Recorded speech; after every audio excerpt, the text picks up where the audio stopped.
جبرائیل چی گفتن؟ اینهایی میبینی که از مویهای سر کشالن، اینها دخترهای هستن که در دنیا نام مسلمانی داشتن رای که رویمال نداشتن. اینها سرهای لوچ بودن. از مویهای زیبای اینها تا جایی که شوهرها راحت کنن مردهای بیگانه راحت میکردن.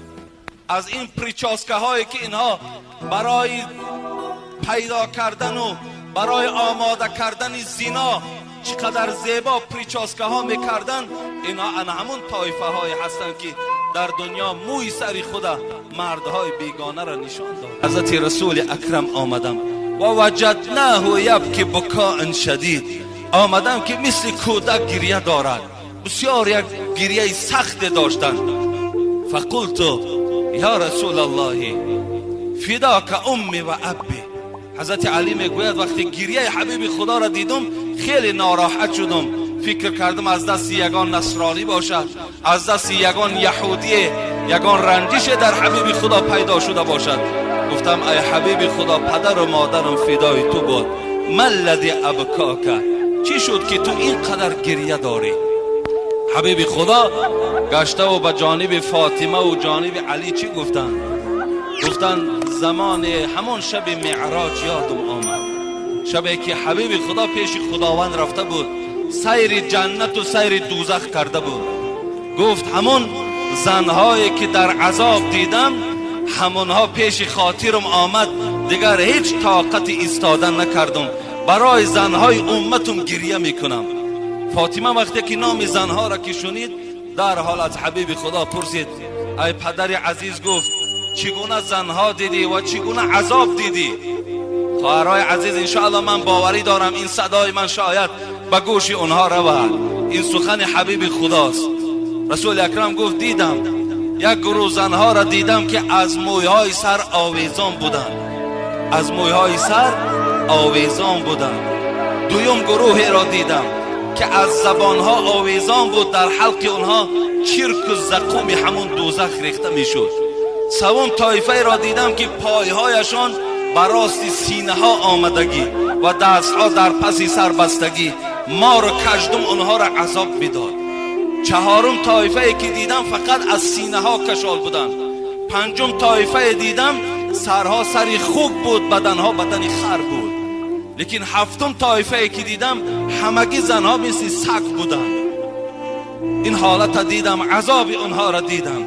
از جبرائیل پرسیدم ای جبرائیل این طایفه چی طایفه باشد و چی عذاب، از بحری چی اینها را خدا اینقدر عذاب بدهد؟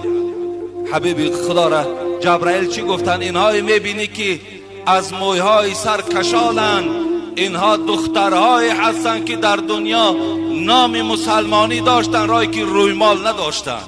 اینها سرهای لوچ بودن. از مویهای زیبای اینها تا جایی که شوهرها راحت کنن مردهای بیگانه راحت میکردن. از این پریچاسکه هایی که اینها برای پیدا کردن و برای آماده کردن زنا چقدر زیبا پریچاسکه ها میکردن، اینها همون طایفه های هستن که در دنیا موی سری خدا مردهای بیگانه را نشان دادن. اینها را خدا به همین خاطر از مویهایشان آویزان کردن. گفت دویم طایفه ای که از زبان کشال بودن. فاطمه میپرسد اونها چگونه بودن؟ حبیب خدا گفت اون زنهایی که از زبان کشال بودن و در حلق اونها زقوم و زرداب دوزخ ریخته میشد، زنهای بودن که با این زبان در دنیا شوهرها را آزار میدادند، با شوهرها جنگ و جنجال میکردند، شوهرها را لازم میشد دهن اونها گفتن نام میبردن. امروز جوانای ما اونقدر با ایمان شدن که از من سوال میدهد اگر زن گوید که در دهنت فلان کنم طلاق میشود یا نمیشود؟ من میگم همین معامله را کی کرد؟ میگه عائله من بر من کرد. تو چی؟ من توقت میکنم و صبر میکنم و زندگی با این زن میکنم و این زن تربیه میکنم. ببین این از زبان جوانهایی که امروز الحمدلله گویم که ایمان کامل دارن، از زبان همون جوانها صادر میشود. همین زنهایی که از زبان آویزانند، زنهای